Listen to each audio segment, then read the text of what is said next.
Natë pranvere, viti 1457, qielli mbi Adriatik është i mbuluar nga re të rënda. Dhe një erë e lagësht përplaset mbi bregun e Shëngjinit. Në errësirë një barkë e vogël venedikase afrohet pa bërë zë, tre burra me kapuç të zi zbresin në tokë. Njëri prej tyre nxjerr nga brenda mantelit një pergament të mbyllur me 2 vula dylli. E hap ngadalë dhe një shkrim i ftohtë, i prerë si thika, del para syve të tyre. Të kapni Gjergj Kastriotin, të gjallë ose të vdekur, për interesat e Republikës.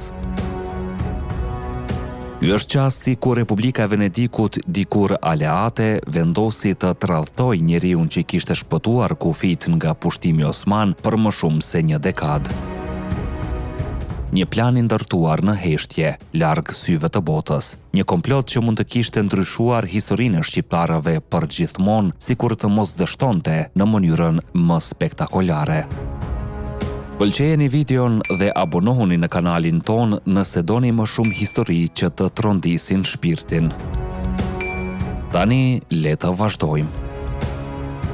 Kur Venediku merrte vendime të mëdha, nuk e bënte asnjëherë në dritë. Senati i tyre kishte një traditë të shekujve, mbledhjet sekrete të natës, aty ku pëshpëritjet vendosnin fatet e kombeve. Dhe pikërisht në një mbledhje të tillë të zhvilluar në pranverën e 1457-s, lindi ideja që do të trondiste themelet e aleancës shqiptaro-venedikase.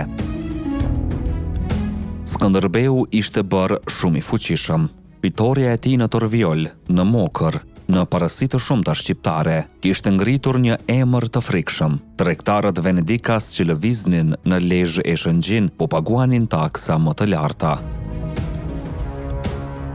Adriatiku po ndihej më i kontrolluar nga shqiptarët sesa nga flota venedikase, dhe mbi të gjitha frika e madhe e senatit ishte kjo.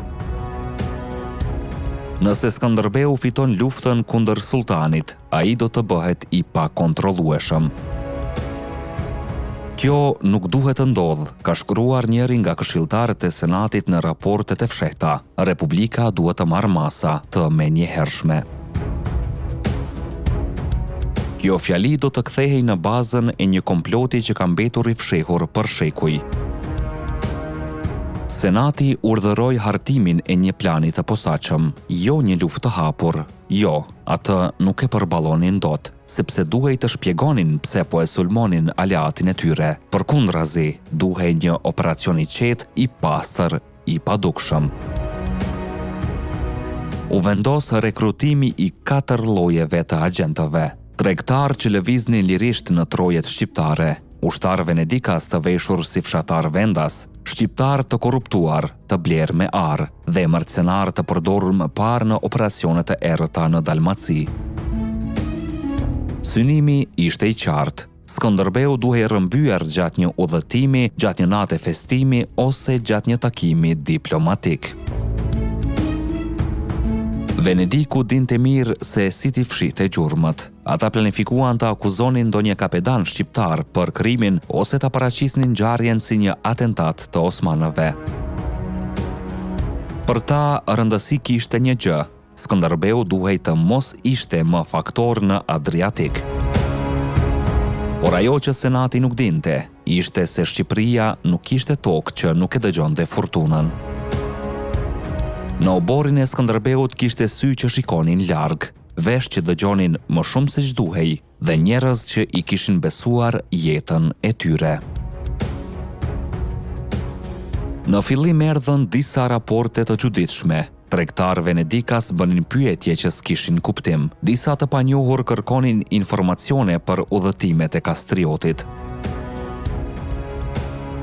Një njeri tentoi të hynte në kalan e lezhës duke pretenduar se ishte sjellës i një dhurate nga Durrësi, por tek çanta e tij u gjet një hartë e përgjakur dhe një thik me simbolet e Shënmarkut. Për Skënderbeun këto nuk ishin rastësi. Ai ishte rritur në obor të sultanit.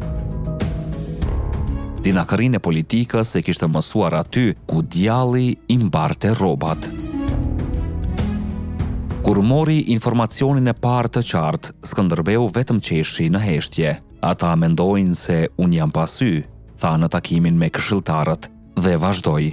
Lëreni të vi plani i tyre, dua ta di kush i drejton. Ai vendosi të mos e publikonte komplotin për popullin, zgjodhi rrugën e heshtjes dhe ngriti një kundër operacion të tij. U vendose në rojtar të fshet në pyjet midis Lezhës dhe Shkodrës. U blokuan rrugët ku mund të ngrihej prit, u kontrolluan portet e Adriatikut dhe më e rëndësishmja, u dërguan disa njerëz të Skënderbeut të futeshin në anijet venedikase si punëtor të zakonshëm. Në një nga mbrëmjet e fundit të pranverës, ndërsa një nga grupet e komplotistëve tentoi të hyjë në kalan e Lezhës, një skuadër e vogël shqiptare doli nga pylli. Ishin njerëzit e besës, të cilët nuk flisnin shumë. Ata i kapën të gjallë 3 agent, i qarmatosën dhe i dërguan në frontin e Skënderbeut. Kur i sollën para tij një prej venedikasve ra në gjunjë. Nuk është faji ynë, tha, ne zbatojmë urdhrin e senatit. Kastrioti vetëm uli kokën, u kthye dhe tha, Venediku e ka nderin si rar, sot është në dorën tënde, nesër në erë. Kjo ishte hera e fundit që komplotistët panë dritë. Skënderbeu i dërgoi një letër të ftohtë Venedikut, duke mos e zbuluar plotësisht se sa shumë dinte. Letra ishte e shkurtër, goditse. Kujdesuni që miqësia të mos kthehet në armiqësi, ne dim gjithçka. Senati u trondit, plani u ndërpre me njëherë. Dokumentet u dogjen për të fshirë çdo gjurmë dhe marrëveshja e fshehtë, komploti më i errët që Venediku ka bërë ndonjëherë kundër Shqipërisë, u zhduk për shekuj.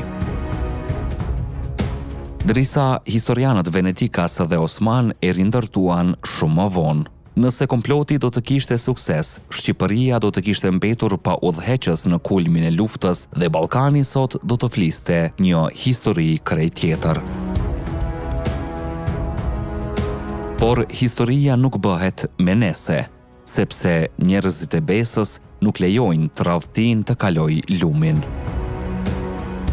Nëse ju pëlqeu kjo histori, shkruani në komente për cilën ngjarje tjetër të errët të mesjetës shqiptare dëshironi që të realizojmë një video tjetër. Ne jemi Histori Epike, aty ku e kaluara rilind. Deri në videon tjetër, qëndroni krenar dhe të vetishëm për gjakun që rrjedh në damarët tanë.